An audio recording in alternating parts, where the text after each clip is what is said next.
All right, welcome friends. I know today we've been chatting. I'm not feeling super motivated today. And I know that it comes or goes sometimes, but I think I my motivation changed when Chat Soul was sharing just how much words they've gotten so far. And now I think ML was feeling motivated as well. So I was like, all right, I feel like we might have a chance today to beat you, Chat Soul. Yeah, no chance of that. We were talking about the story and about how much writing we've gotten in for the day, and you said that you had gotten a sentence into the chapter. So we're like, okay, maybe we have a shot. Hey, I also did a buttload of work on the game today, so there was that at least. I just meant like what I did for the one chapter. No, I think we're just counting the chapter. The game doesn't count right now in terms of this goal. All right, everyone has a shot today when we hit the word count during our sprint. Can you beat Chat Soul? Maybe that's just like the repetitive weekly goal. ML, I believe in us. Maybe we need, actually, I figured it out. ML, we need a team up. And I think that both of us combined can beat Soul. Yeah, this needs to be more like golf, where handicaps. Oh my god! It's funny. Even when I'm on a spree and I'm writing, and I feel like I'm in like a good workflow, I still never get the same volume of words and consistency as Soul does. But I know like my speed is slower. But I know that for my style, I'm doing more hyper editing and planning while I'm writing, which is kind of interesting. And it's never something that I've really thought about. I think when I'm on a time, like if I'm doing a short story or a flash fiction, I've noticed I pump out words much faster. But like Scarecrow, even at parts where I'm rewriting the scene, I like really take my time. It's interesting. No right or wrong way. I think it's just different processes. I'm starting to feel like I'm becoming the massive challenge here. I mean, so I feel like that's probably the biggest compliment if you are the boss of the word count in the community. We're like, all right, we're like a new challenger approaches. Time to take on Chat Soul. Boss fight. Oh my god. Well, I mean, hey, it does actually feel like a compliment because I never realized how much I wrote until everyone here pointed it out. It's like, Kaufman would say, how many words? And I'd put 150, and you would say 858, 1,015, I'm just going to let Soul, you can share yours first, and then I'll just add +1 to it. Oh man. Well, today, clearly, outside of trying to beat some word counts, we're going to be chatting about motivation and whatever other miscellaneous writing stuff comes up. Welcome to the Write Now community. This is our 20th meeting of the Write Now Writers Group.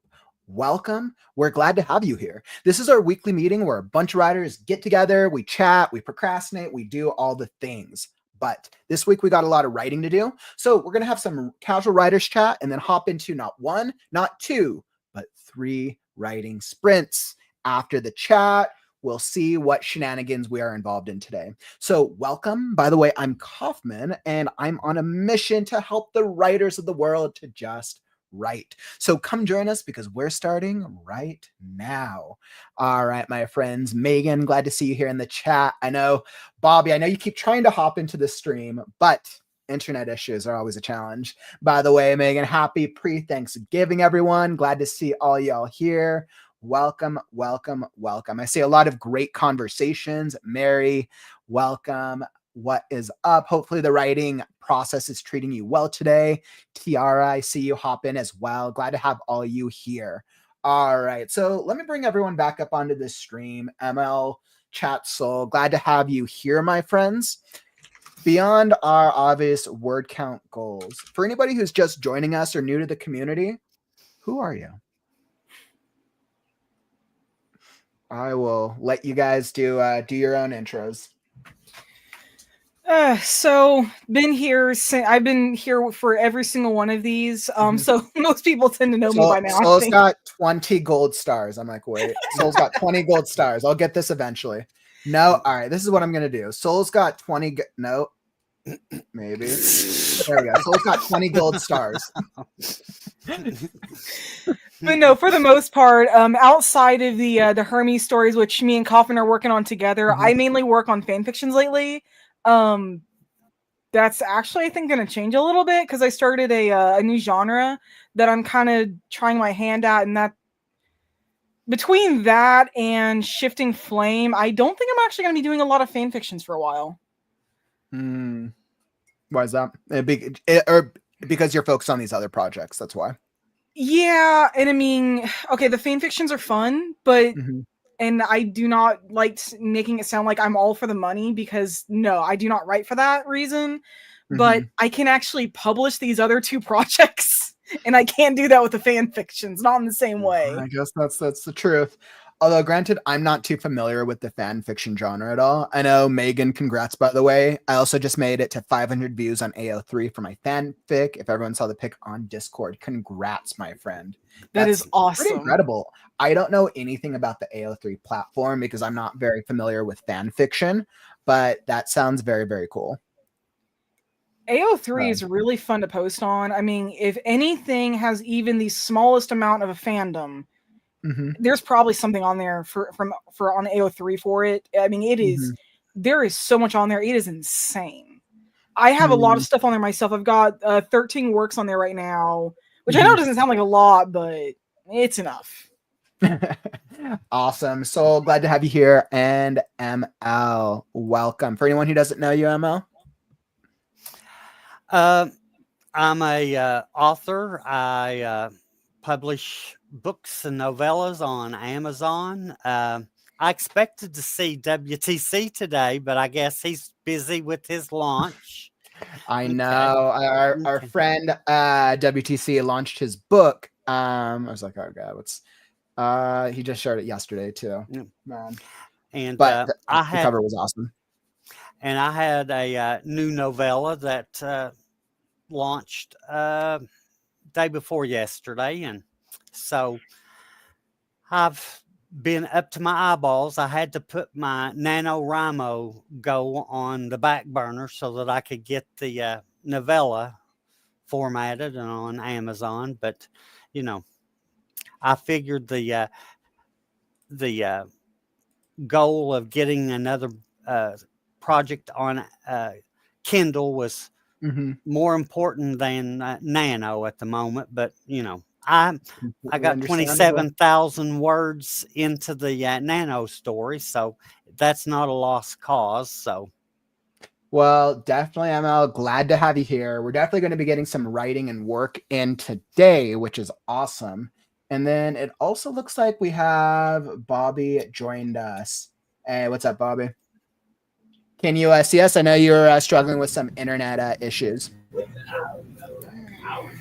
If my internet glitches this time, I'm done. I know you've tried. Unfortunately, with the live streaming, your internet has to be at a certain level, or else it keeps cutting in and out because live streaming takes up more bandwidth. And the level here is crap. Dealt with that myself. Let's just put it that way. How's the mood today, my friend? How you doing? I'm good.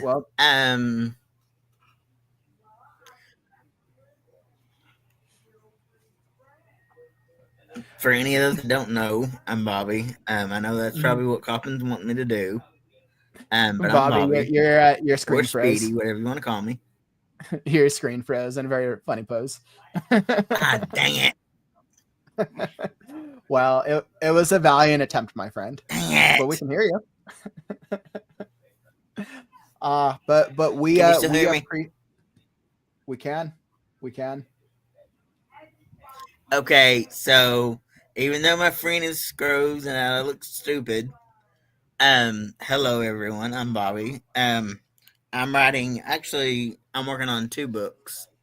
I'm working on my memoir, which I don't know when I will I'm trying to decide when to publish that, or if publish that first, or my sci-fi-ish novel that I've started.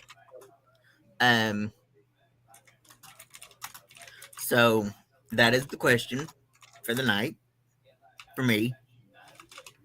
But I want to pose a question to you all. Oh yeah, go for it.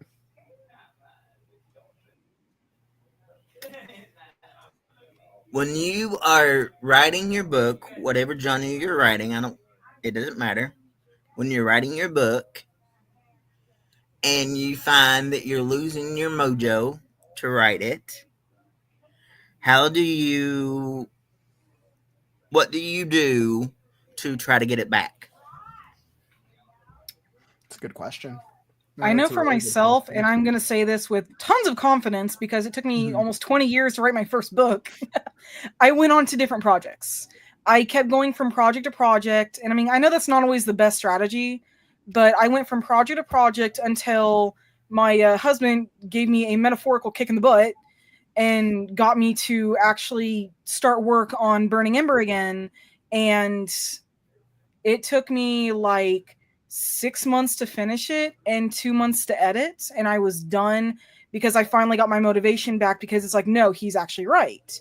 But I think part of what helped is I didn't force myself to work on it when I couldn't. So I made myself work on other things until I could work on Burning Ember. And that's kind of what I'm doing with my other works now too, is if I'm having trouble working on something, why force myself to work on something I'm not having any love for, when I have things that I do have some love for at the time, and I can make progress on them at least. I mean, I'm not getting any work done on project A, but hey, at least I'm not doing nothing. And I think that's a good strategy, so that way you don't get burnt out. I could totally see that, so that way like you don't get burnt out on the same project and you're able to be creative on others. I could totally see how that would work. I think my only challenge with that is then, let's say that you keep feeling that lack of creativity with different projects. Then what happens then if you keep hopping from project to project to project?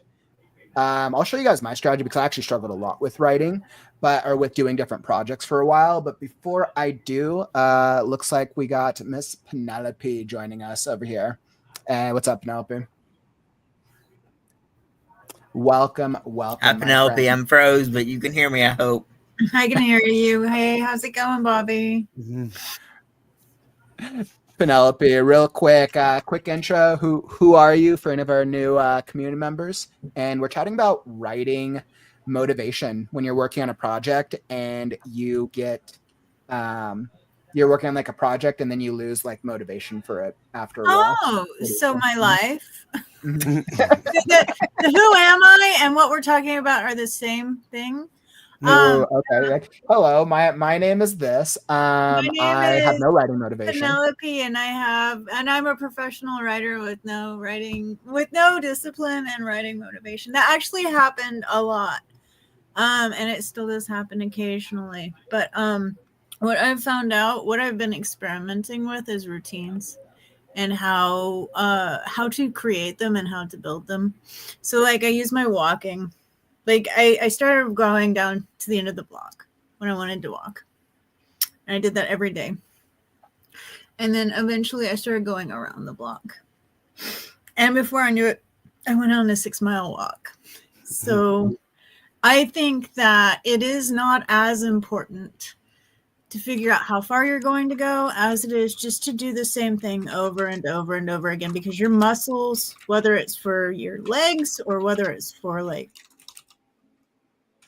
you're going to exercise those no matter if you go down to the end of the block or go around the block or whatever. So, I found that is the most, for somebody who is a career procrastinator will find when my house is clean, my books are unwritten.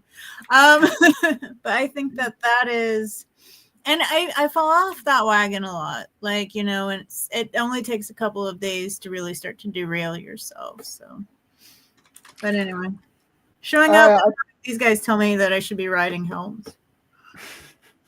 I was telling these guys before we started that my second philosophy, outside of number one philosophy, I think everybody will know by the end of the year for sure. If you're ever stuck, put a dragon on it.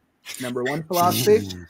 Number two philosophy, if you ever don't feel like writing, write anyway. Yeah. That's my new philosophy. If you don't feel like writing, go write. If you are afraid that something's going to suck, then write garbage. If you are concerned that it's going to make the story worse, then write something else that sounds fun. Something that happened a lot for me, and I've learned this from personal experience of working on different stories for so many years. And there was a number of years where I waited to work on my stories when I was feeling inspired, and I wrote incredible stuff. I did. I know that I wrote really incredible stuff, but the problem was I waited to feel the motivation, which I could last for weeks at a time, or when it come to me for months at a time. And then when I wrote, I was like on fire and on point. But then when I wasn't writing, I'd stop writing for weeks, days, weeks, months, sometimes a year. And even though then I would ask myself, am I really a writer? I haven't written this much time. Is that what I'm meant to be? Is that what I love? And then I went through the whole cycle of not feeling like I was actually a writer, when in truth, I've always been a writer, but I was just getting sidetracked, getting in my own way. So I think a lot of the success that I see from published authors and a lot of authors who are making a living and making a career as a writer is having a system or having some type of strategy that helps them to just write and to be able to write on some consistent basis, which is why I'm no longer a fan of just write when you're feeling it. And you write every week regardless. If you can make time to watch Netflix, you can make time to write. You can also do both at the same time if that helps any. Exactly. I'm a multitasker. I can do that, but I know not everyone can.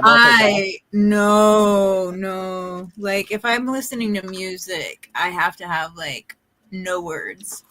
It just has to be I usually I'm one of those weirdos that sit alone in the very dark, quiet, and that's how I work best. Mm-hmm. Unless I'm doing something visual, writing or artwork or something. But if I'm writing, it just needs everything else needs to be. I've got 22 voices in my head I'm trying to listen to, so can also be watching the Netflix. 22 voices competing for attention. Yeah, it's pretty intense. That sounds like my Monday. Oh man! By the way, what were you saying, Mel? Go for it. I guess I'm the opposite when it comes to music. I like those words.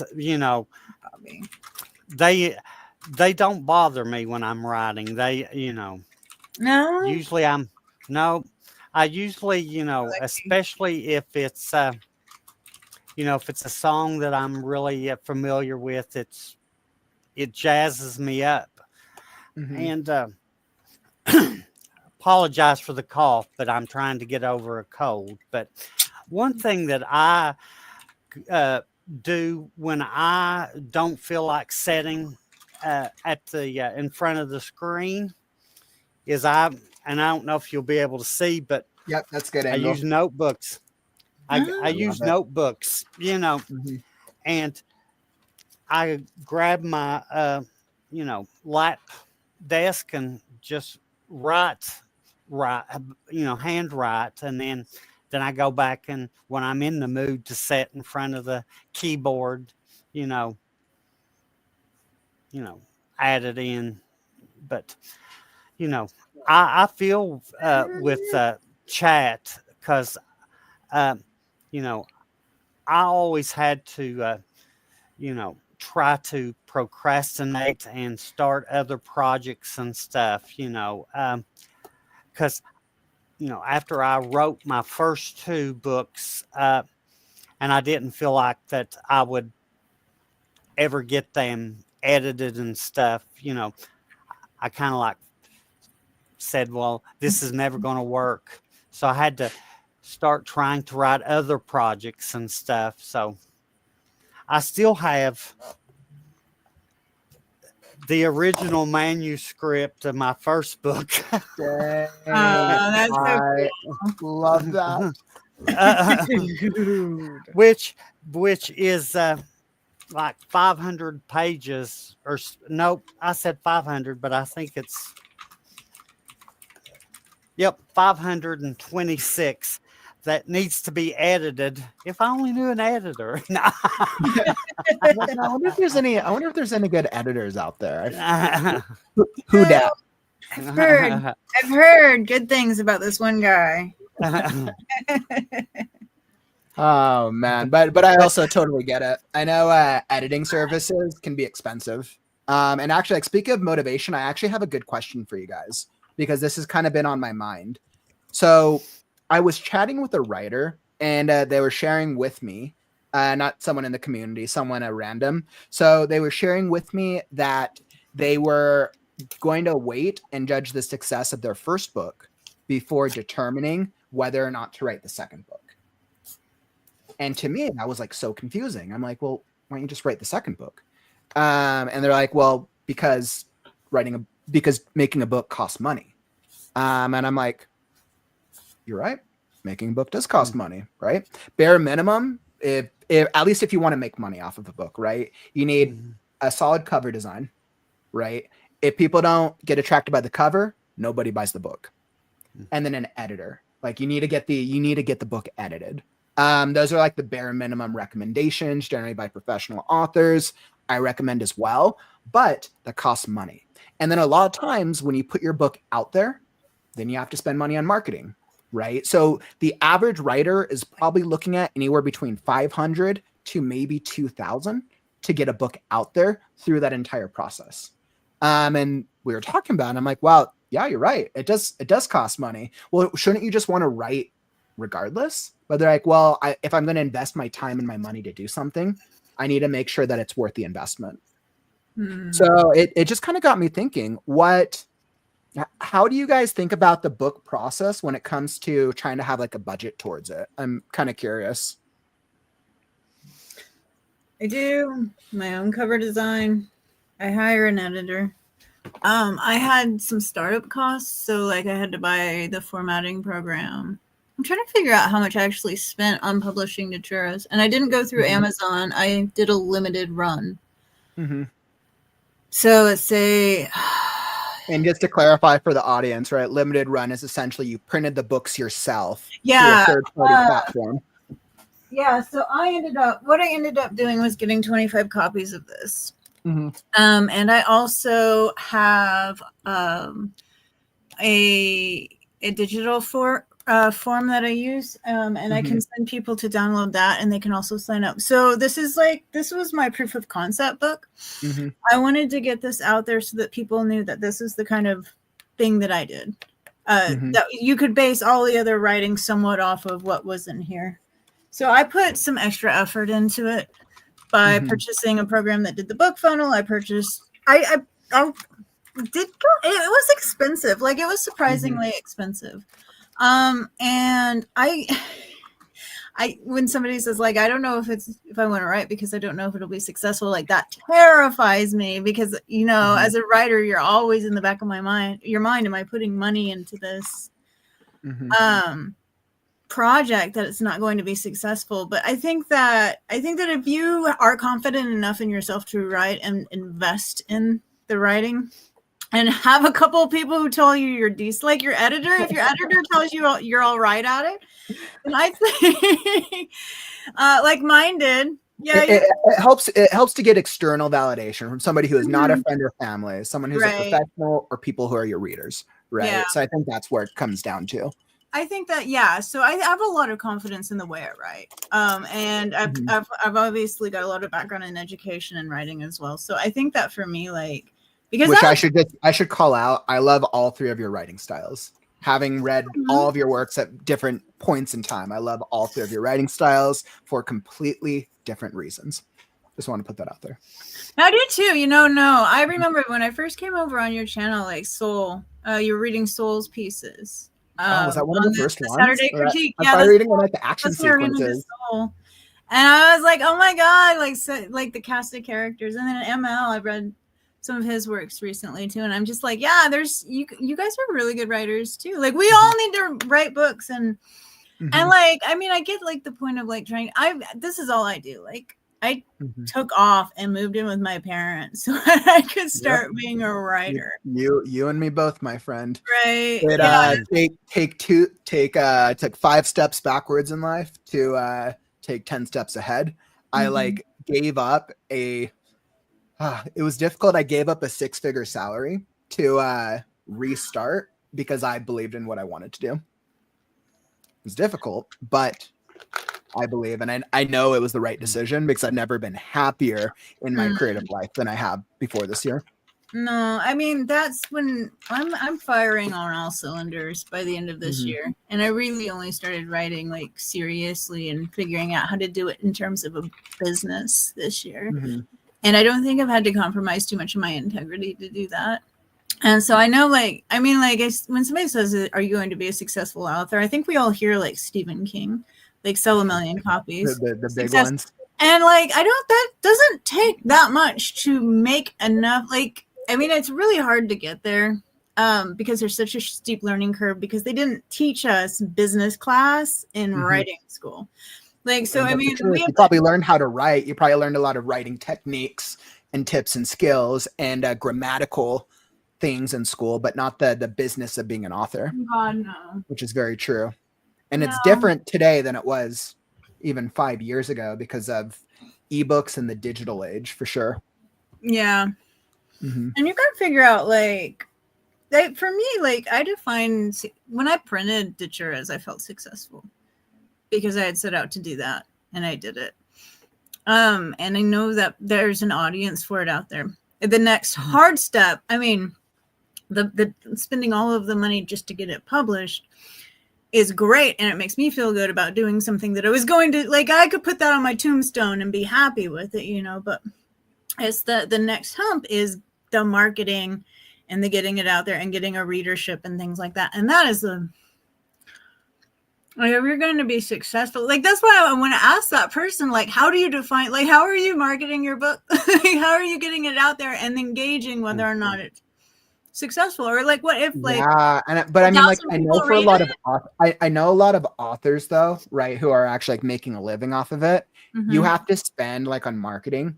If you put your book out there, the chance of it going like viral, so to speak, is very, very like 1%.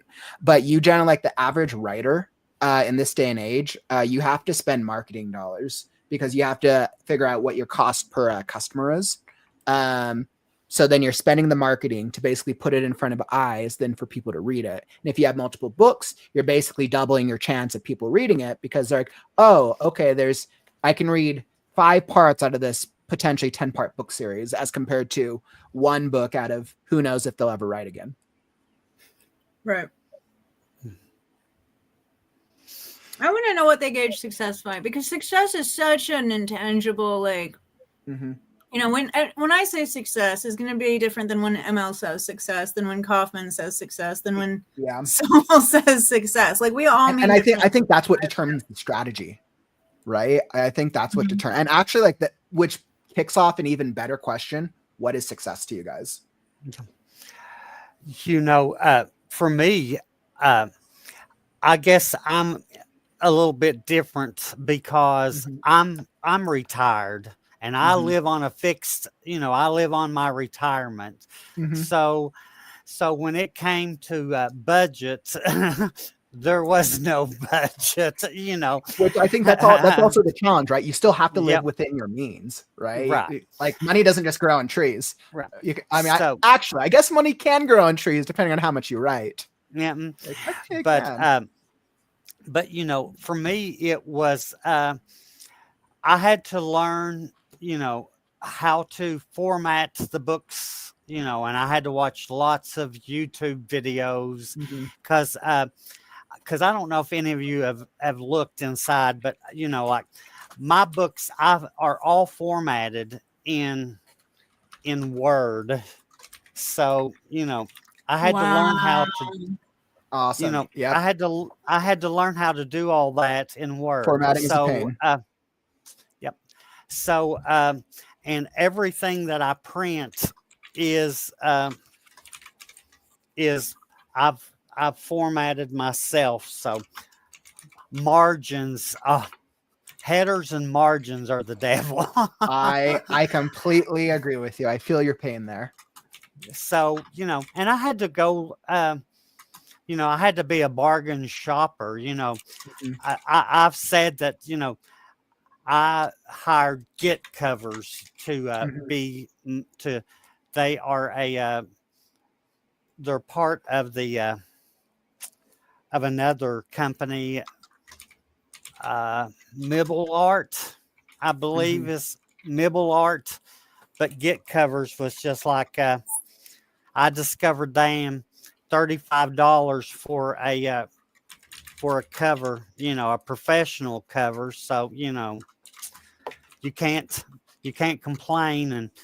And then I had to, of course, I had to save up for the, for the copyright, because they don't give away copyrights for free. Yeah, I'm pretty sure what copyright is like 500. It's like no, 600. Not 600. No, it's $65. Oh, 65. For some I reason, paid 75. Yep. I thought it was way more. I'm pretty sure I could have paid 75. I'm old. But I think ML, that I think you raise a really great point though, because I think what it sounds like what you had the benefit of is time, right? So the only way for people to offset the costs of the writing process is to teach themselves the skills instead, right? So you can offset money with time. It's just how long does it take you to? I'm sure you probably spent a lot of time going through the formatting process, right? And then doing researching to find someone to do the right book cover. Right. Which is doable. It's just like it's that balance, right? If you don't have the funds, you spend the time to teach yourself, which is like the same. It sounds like with Penelope, like you ended up teaching yourself a combination of more skills. I tried to teach myself a combination, and I think it's just figuring out everything you can do to cut costs down, especially when you're still in the beginning, when you're under 5 books probably, and you're not making enough per book. Now I've taught myself through Canva. I use Canva for creating my book covers, which that's stuff. awesome, right? So, like that's the way to go, right? Teach yourself the skill, and then you don't have to pay somebody else to do it.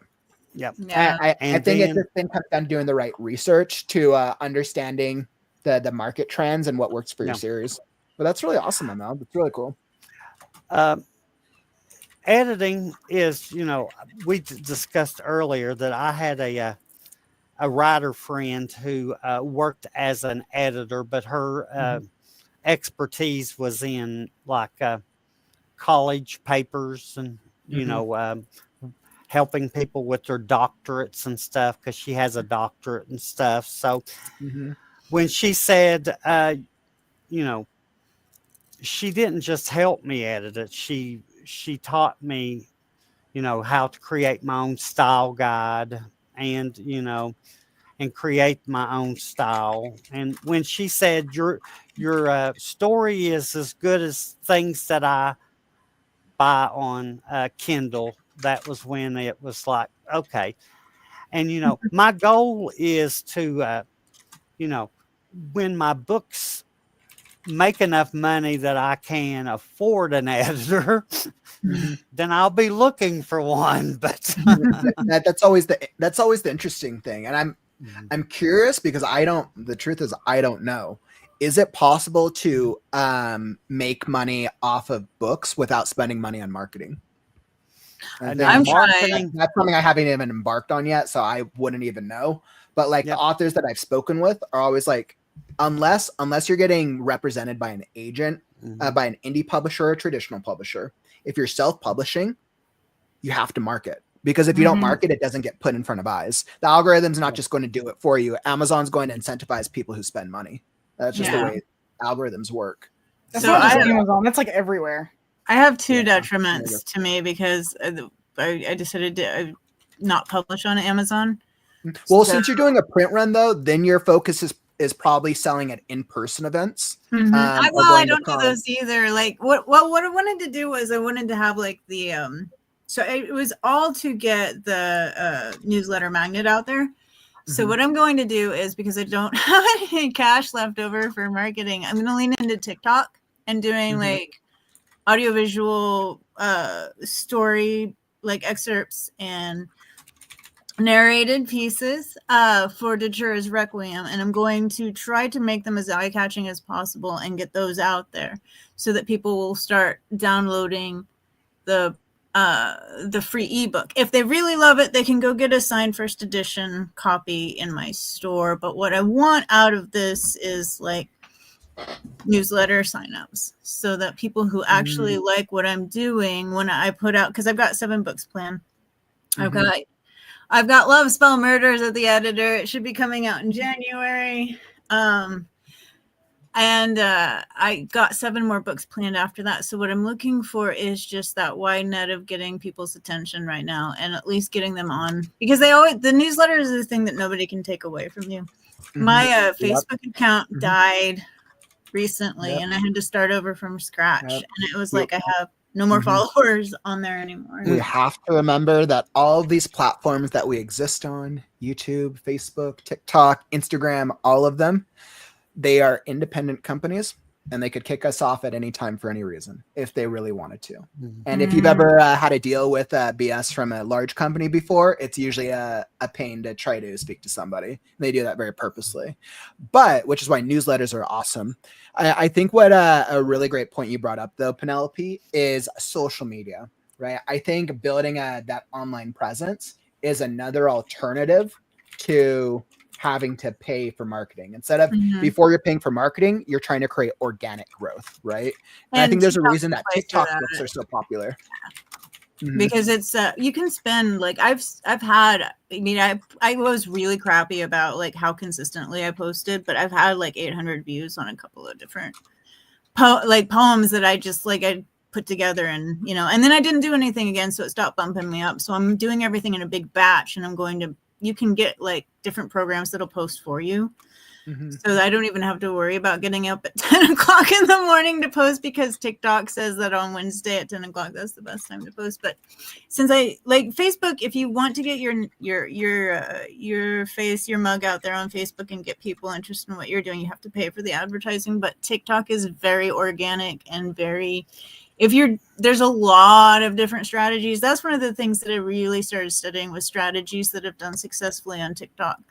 That was a huge amount of research, but once I figured out how I could do that creatively and with Deterra's Requiem, then it was like, okay, my next phase is just to see how well it works, which I'm excited about. But that one, you can get a business account on there, but I think you can do okay even if you're not paying for anything. Hopefully that'll be enough to get the newsletter out there, and people, it's a big strategy. But yeah, I think that if you're for me, I guess that means I'm still going back to this. What is successful? You know what? 500 newsletters, people on my 500 subscribers on the newsletter. Yeah, I think that's probably a good goal. I like to think of it, if I'm in a live stream and I have 10 people on the live stream watching me, a lot of people out there would be like, all right, well, 10 people is not that much in comparison to thousands of views with social media. But I challenge people. I'm like, if I was standing in a room with 10 people and all 10 of them were watching me as I was talking, I'd probably feel pretty great about myself. That was like a Monday for me back in customer service days. So I think it just depends on which platform you're on, and I guess what your strategy is. It sounds like each of you guys have different strategies. I'm curious. So what's something that's worked for you? Honestly, I have to say, when it comes to success, it's just the fact that people are noticing my work. Okay.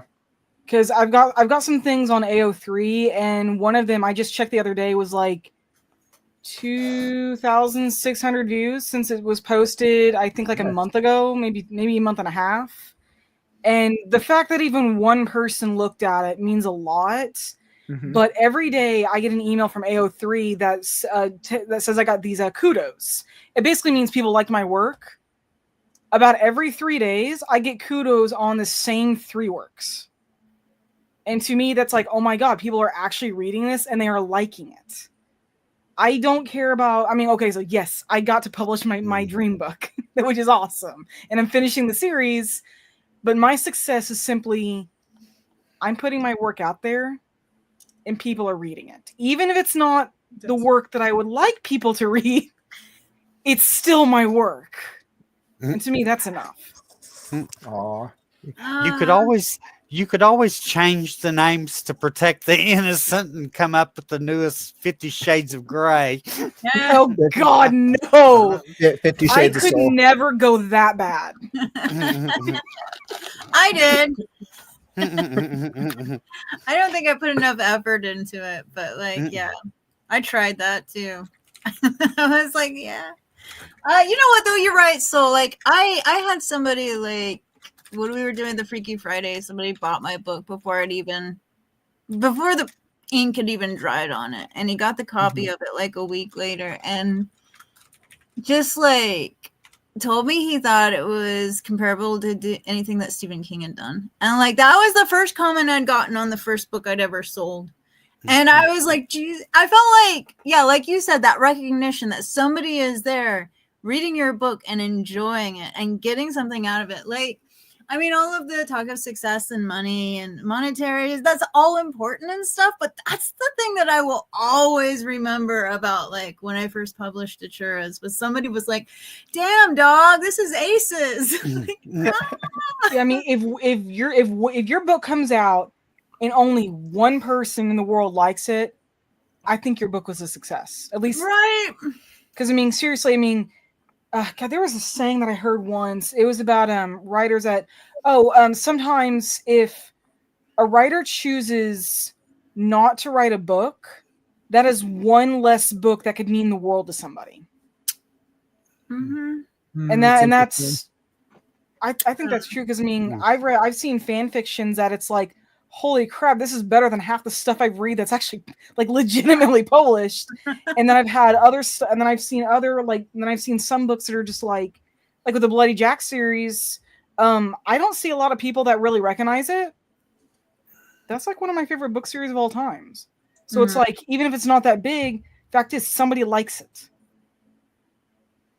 That should be enough. It's as long as you're, no, I think it's kind of interesting. I that makes me ask myself, is somebody liking my story enough for me? I'm not sure. That's a good question. Emma, what about you? What success look like for you?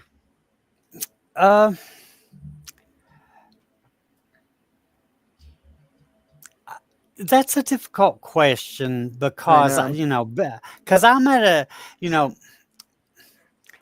at a different stage in my life than somebody younger. I know that this is not going to make me Stephen King, but something that I've had. Yeah, you never know. Something that somebody told me is that once your story is out there and published, your words never die, so you're always, and my first book is really, I don't think my blurb does it justice because it really is a story about the state of the world, now. But I don't think my blurb has ever done that justice because, is it the blurb that's on the book that's published on it? Yep. Would you be able to like come up with a revised? Can you revise it? And I can, because all I have to do is, if I wanted to revise the cover, all I'd have to do is pay Get Covers a few dollars to revise the back cover and stuff. But it's really, my book is about basically about the state of the world, about, global warming, politics, discriminations in a lot of different forms and stuff. So, but I All don't really, think, really good topics. and it's you can read the story and never really, because you can't force the reader to get what you want them to get out of it. Some That's people the may truth. only want to read it for enjoyment and never think about the message I meant to put in the book. So, And you hear from authors all the time of the readers who nitpick the parts that were not the parts that they wanted them to nitpick. Welcome to the internet. That happens all the time, right? Even more excited where you're. Oh, sorry. I was just like, those are some epic themes that I really enjoy. I just downloaded ML's stuff on Amazon, so I'm even more excited to read it now. Like, hey. By the way, the internet, right? Yeah. Real quick, I just wanted to welcome a Precious. Welcome to the stream, 6 Feet Under. It was a great show, by the way. 6 Feet Under. Welcome to the stream. And I saw Mast hop in as well. Welcome, my friends. I saw they were asking about our Hermes the Cat story, which, by the way, 6 Feet, if you want to learn about our community story, the link to our Adventure Right Now holiday event series is down in the YouTube description. So you can always go tap on the link if you want to learn more. So very, very cool. Welcome to the stream, guys. But yeah, as I'm thinking about motivation and success, though, I'm asking myself, what does success look like for me? I know that what success looks like for the writing career aspect of it. And I when I think about the writing, the storytelling, I think for me, I've always enjoyed the process of just writing. I think I've always enjoyed the writing process, from writing, revising, editing, and then getting it through the rest of it. Of course, learning through what the publishing stage looks like. And I ask myself, is it enough for me personally to just write my stories? Yes. For the pure writing side of me, being able to write a story and then just put it out there, regardless of if people read it or not, will always be enough. For the career side of me, I want my stories to reach the entire world, because I believe that my philosophy around writing is very powerful. So I think for me, it's trying to balance. I'm like, all right, well, what does success look like? All right, 100 people read a story, 1,000 people, 1 million. I don't think I can put a number to how many people reading the story is enough. I think for me, it's just, I always want to push more and more, because I believe in my storytelling. I believe in my storytelling. I was just thinking about, like, what if success is just a BS word and, like, you're never actually successful? As long as you no, I'm not saying that you can't feel good about what you're doing or confident about it, but, like, as I was thinking about it, I'm so ambitious with everything that I want to do, in terms of writing and my career and things like that. So, like, okay, you hit a milestone and I have 500 people who sign up for my newsletter, but there's always another ledge that I'm going to want to hit on.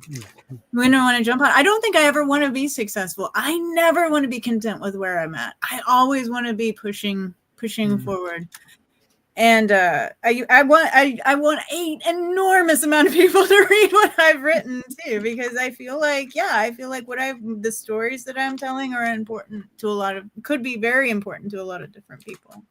A lot of confidence in that. So, and I think it's also interesting to say that our goals always change and adjust as well.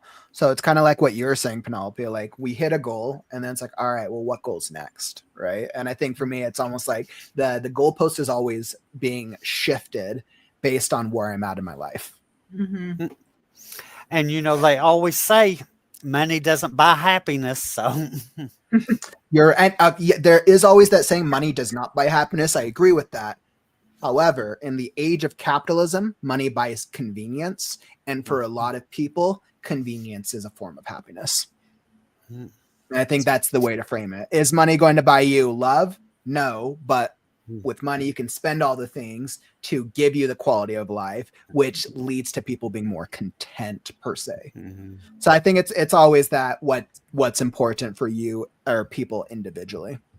Yeah.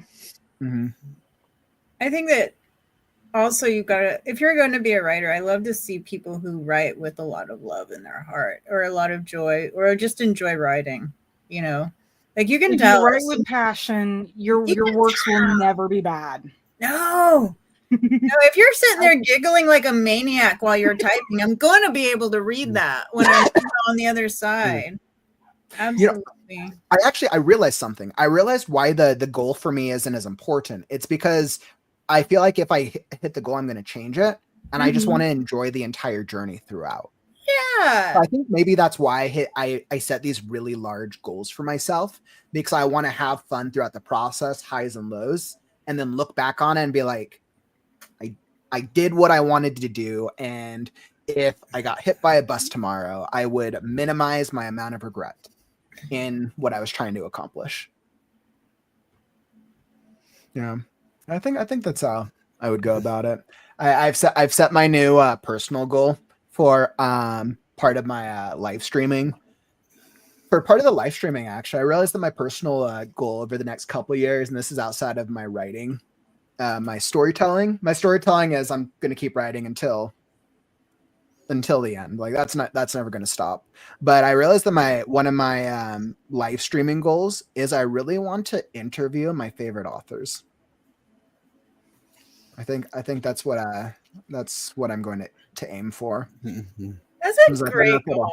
I don't know if it'll ever happen, but I'm like, maybe it will. I'll say contemporary authors, because the ones who aren't alive aren't possible unless I want to talk to AI version of them. Grab a psychic, and then you can talk to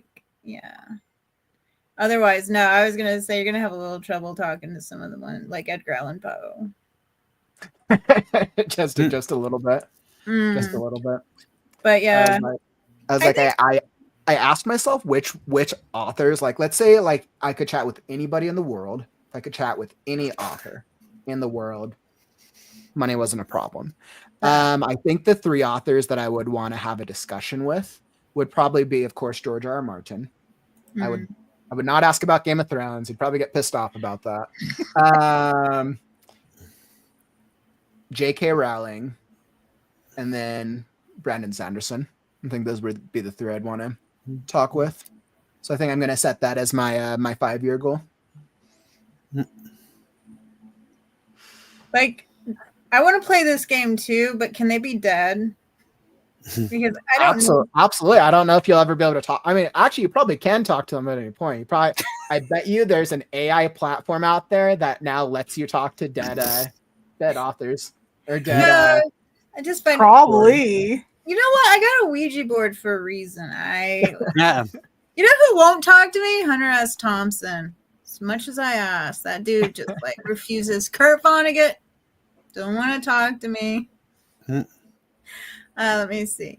It would be Thompson, Vonnegut, and I'll have to think of my third one. But those 2 were hugely influential on me as a writer. They're too busy working on their next great piece of work from the underworld. I guess they're channeling from some secret room in Hades, and they got just too much going on to talk to little old me. I don't know, who do I want the third? I want the third one to be like someone different, because those 2 were so 50s, 60s, 70s, so avant-garde. So it sounds like Megan would interview Chris Colfer. So definitely agreed over.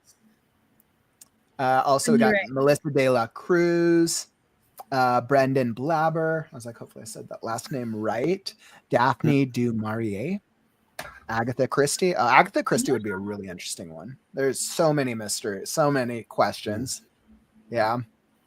Oh, Madeleine L'Engle, the one who wrote all the Wrinkle in Time. Yeah. What that was definitely one of my childhood books that I remember reading. I think it was not before Series and Fortunate Events, actually. It was such a good one. So, ML, are there any authors you guys would want to talk with? So wants to read Alive or that. dead? I know that guy that wrote that series, that pirate series, right? Yeah, L.A. Meyer. Yeah, I give anything to be able to talk to that guy. I just yeah. Oh. But if I had to choose three, L.A. Meyer, Victoria Holmes, and Jean Noel, the author of the Earth's Children series. Technically, I have actually messaged Victoria Holmes before, and she did answer. But it was not about writing. It was actually about her series and if she thought they'd ever turn it into a video game. Mm-hmm. She doesn't really work with Warriors anymore. So, and I'd have to talk, and I guess I'd have to talk with that team, which totally makes sense and understandable. But it was interesting that she actually answered, which was really nice. Yeah, that's cool. I think it just goes to show that if there's ever somebody that you want to reach out to, the worst that can happen is silence. Yep. Mm-hmm. Yeah, David Duchovny still hasn't gotten back to me. Like, I've only sent like 20 emails. They haven't responded yet. It was when the Facebook first came out, and I was like, I'm gonna message David Duchovny because he's Like, I'm friends with Tom. yeah, right. And she does not count the restraining order as getting back with her. That I set on fire. No, yeah, I really don't know. I really don't know who, who I would want to chat with. There's there is a one author I would like to say, what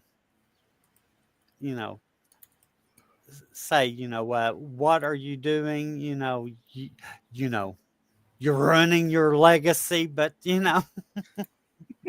mentioning no names, but and then there's one author I'd love to chat with, but I don't even know their name, who wrote a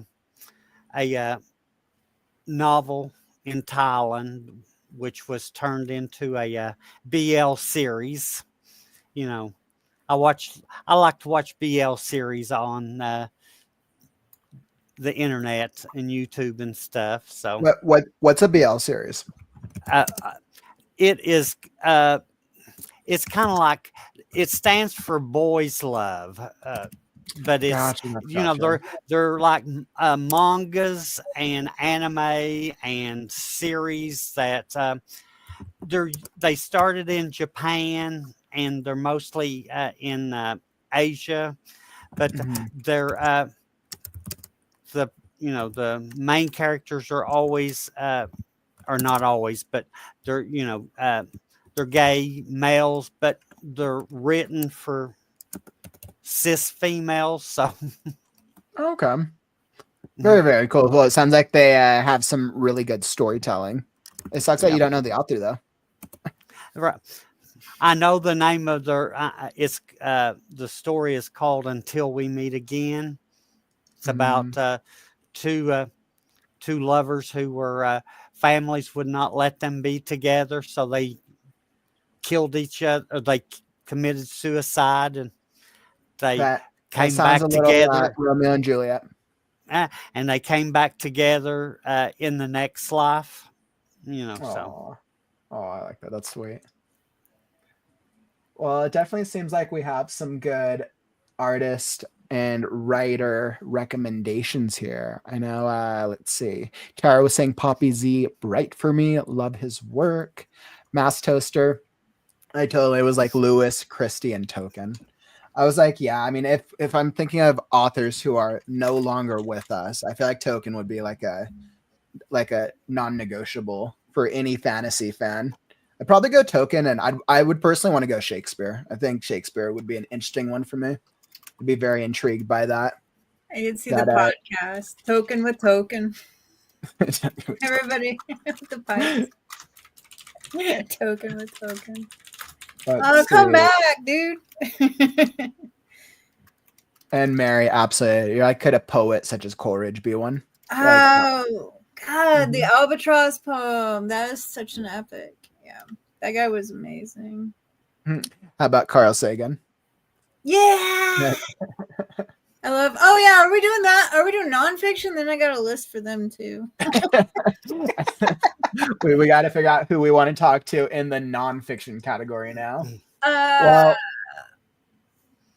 oh God, no! I've got too. I'm actually a bit of a nonfic junkie. Like there is this golden age in the '90s and 2000s when people like Oliver Sacks was writing, and there's this guy who was writing for the Rolling Stone magazine, but he did this entire research project on evil and the history of evil and why we are evil as human beings. I mean, just so many books like that were so amazing.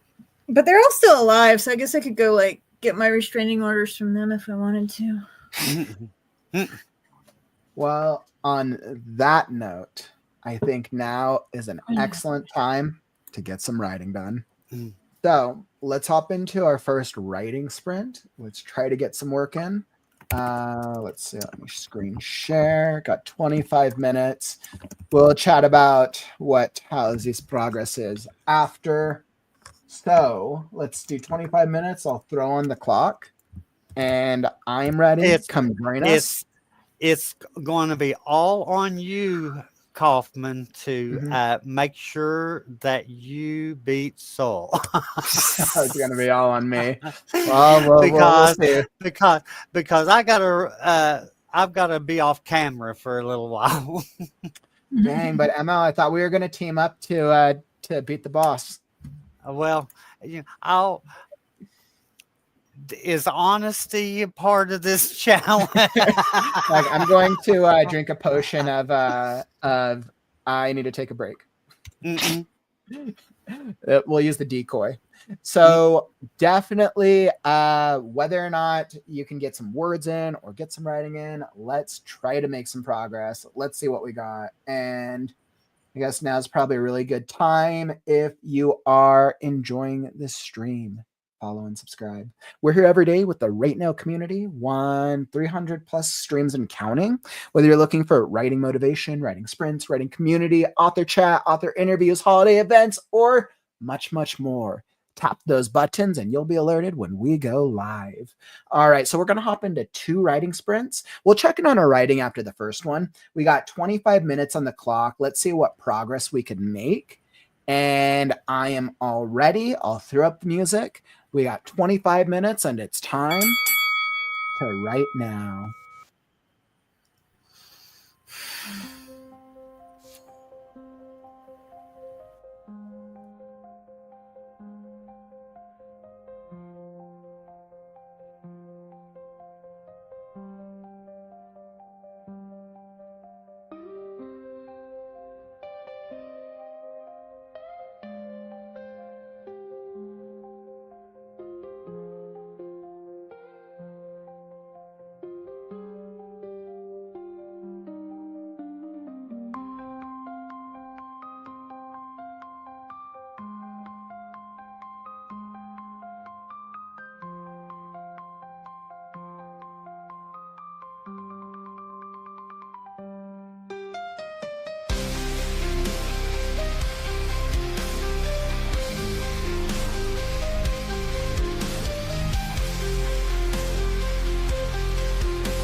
All right, writing sprint done. Writing sprint done. So I think that was a good little sprint. I will start a little timer in the meantime let's take a little break and then hop back into some more writing shenanigans. I think I was starting to make a little bit of progress.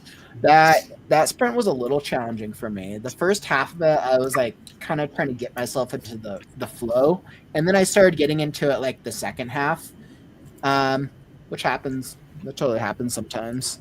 But then it's interesting. Whenever I'm struggling with the sprint in the beginning, I'll then feel like, oh well, I don't have enough time because now I'm in the writing vibe for the scene.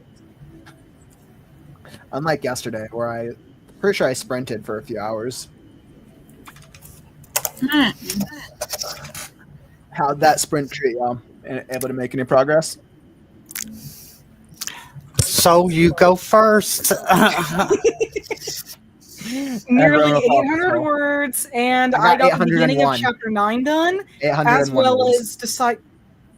So what? I said I got 801 words done. Ha.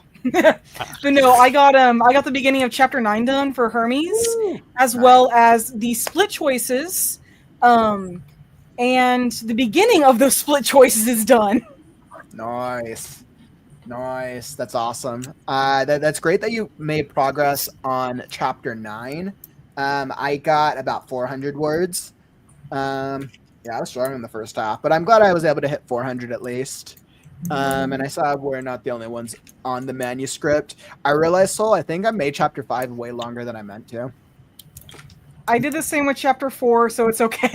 It's because I've added way more decisions. It's really entertaining. It's actually really, really entertaining. I've been trying to I keep trying to get creative and be like, all right, well, how do I give the players different options to do different things? And I keep trying to do different styles, and it works. It just takes more time to write. Well, that's actually fine though, because chapter 5, that's the middle of the story. Exactly, right? That part of the story is always longer. But it also depends on what path the player takes, right? Because technically, even though I've written more paths, it's unless there's no way for them to take every path. But yeah, you're right. You're right. And that's what I wanted it to feel like. I wanted it to feel like it was longer. It's an escape. So that way the midpoint feels more satisfying. But yeah, so we're making good progress. How about you guys, ML, Penelope? Any luck? Would you believe 802? No, I got 200. It was So it's all up valiant to you. effort. It's Yeah, all up Penelope, to you, how many did Penelope. you get? Kitty.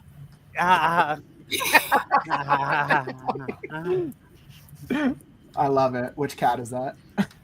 It's for the book that I'm writing, but I need to catch up and do some artwork for Hermes as well. Now that I figured out how to use this as a drawing pad. Oh, that's cool. Using a tablet for drawing is really a good idea. Yeah, I was actually really averse to it because I was an illustrator for a while, and my biz totally dried up when people started going with digital artists because they could do it cheaper and more streamlined, and people stopped liking that kind of hand drawn. So I hated it with a burning lusty hate for a really long time. But now that I'm using it, I'm like, oh, that was stupid. I should have been doing this a long time ago.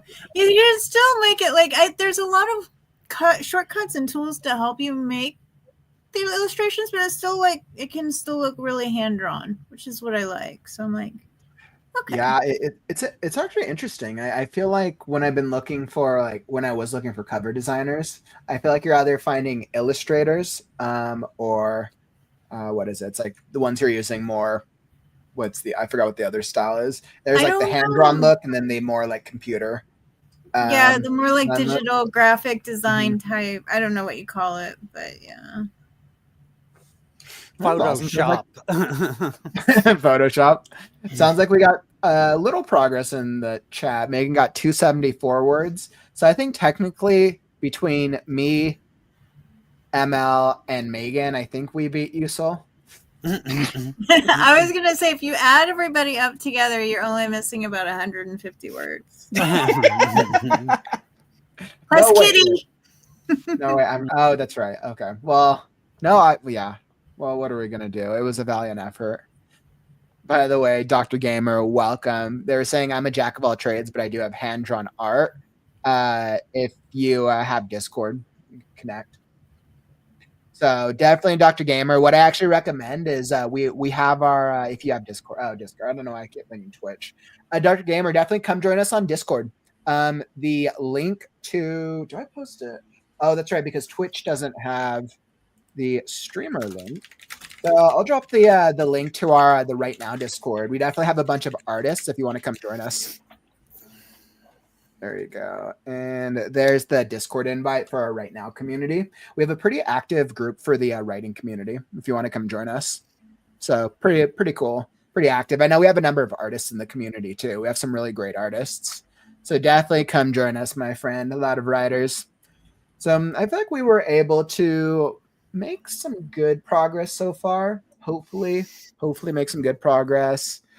I know I feel like I've just committed to this week is focused on the Hermes story, even though I want to go back to Scarecrow.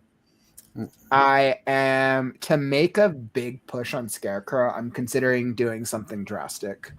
I actually used to do this back in the day. But if I've ever felt like I was behind in something, I don't know. I haven't decided yet if I can do it with my schedule or not. But all-nighters. A 12 to 24 hour. A 12 to 24 hour session. So you're going to pull all-nighters like in college?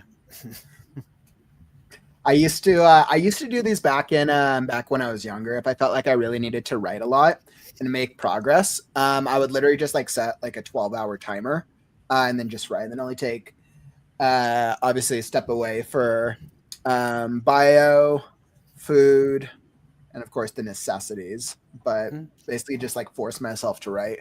And I might do that. I've been considering it because I really want to push myself on Scarecrow.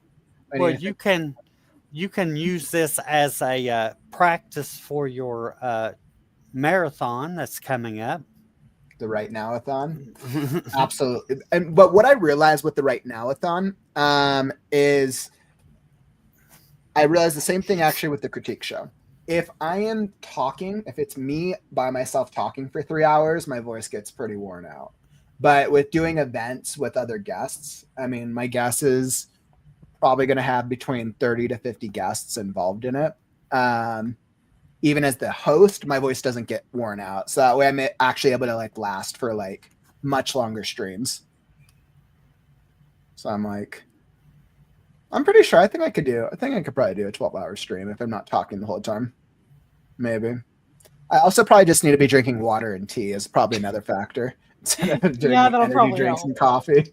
Like that definitely does not help at all. When you said that, I was like, what, 12-pack of Red Bull? Like, which direction is this going in?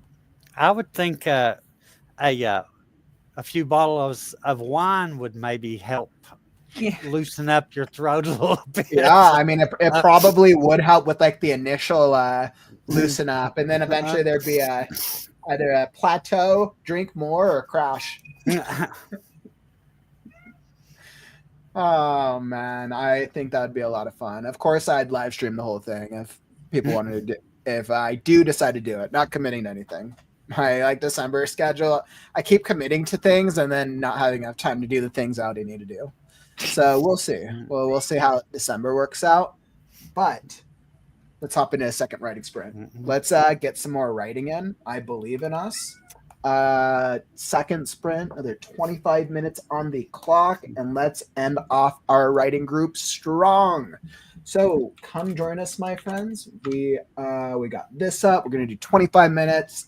Maybe this time we can finally beat Chat Soul. We'll see. You might actually, because I have to make the choices. So so Soul's gonna be brainstorming and doing some planning. All right, so then here's your chance. Come on, Crow. Keep her distracted. All right, Crow, we're counting on you. on, All right, my friends, we got 25 minutes on the clock. And I've reset the timer. Whether you're brainstorming, writing, or editing, come join us because it's time to write now.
All right. And writing timer done. Writing sprint done. Wonderful, wonderful, wonderful. So I feel like we were able to get some solid words that time. I asked myself if I got more done. I keep running into this problem with the pathing game where I write a path and then I realize that it created another path. So I just keep creating more paths. I'm lost in a maze of my own creation. No, I'm not lost at all. I know exactly what I'm doing. It's just taking time. But I'm having a lot of fun though. This is definitely shaping up to be a much more fun writing game than I anticipated. Yeah, I think anybody who reads through the finished manuscript whenever we get there will definitely be in for quite an experience. Let's see. How many words did I get that time? That is a good question. I don't think I got as much that time because I was also doing some pathing as well. Let's see. I got I a think little less this time because Crow was in my lap and his claws were very sharp. Like, he Crow was like for the win. determined to sink them into me. I think I only got 300. I got like around 300 mark. Nothing crazy. I got 250. Hopefully making some progress. Penelope, did you get another cat in? Deer. There we go. Adding some animals over here. I love that. But that's awesome. I mean, once again, the writing process, whether you're brainstorming, writing, or editing, it's all part of the process. I love it. So what were you able to hit? Did we catch up to you? 761, and I got all 3 choices planned for the end of the not end, but for chapter for the second split choice. God, I had to think. Do you, when you're mapping it out, do you write all the choice? You write all the choices first, and then you write the story. I finished like the second split choice paragraph because I still had a little bit more to write of that. And that's how I figured out the first. That's how I figured out the 3 different choices. I still need to do that with the first split choice, but the second one was actually pretty easy to figure out. Okay. Yeah. Granted, you're also that chapter 9's much further in the story. So like the dramatic tension and the fighting, I think, in that chapter is probably much more, a little more consistent. Let's see what we got in the community. It looks like we got some good chats going on here. Megan got 342 words in total tonight, 616 words. Awesome. Congrats, my friend. Always nice to make some progress. Bobby getting 335. Mary, 370 words, just over 11,000 now. Good for you, Mary. That's awesome. It feels nice whenever we're able to make like milestones with our stories. Really nice work, my friend. Let's see. And it looks like, Penelope, you're not the only one to get some doodling in. Doodle ideas for Spiderbot. Doodles. Which is awesome. Master. Sorry, word hard. No, you're all good. What is Master? You're asking what is a split choice supposed to be? Master, that's what we're doing with like the different options. We're just calling that the different paths. We're just calling it a split choice.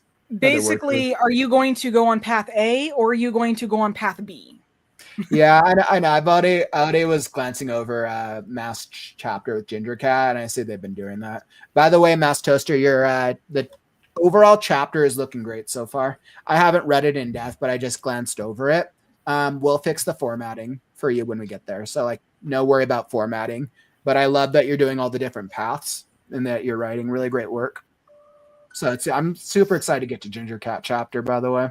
Actually, so I'm also excited to get to York chapter too. Like every chapter is just like awesome. Like I keep thinking that the chapter we're on is great, and then the next chapter is even better. Like, man, I don't even know how the climax is going to look once we got what happens when you throw 9 cats into a boss fight. I guess we're about to find out. Yeah. Oh. Man, well, it sounds like we've gotten some great work and writing done today.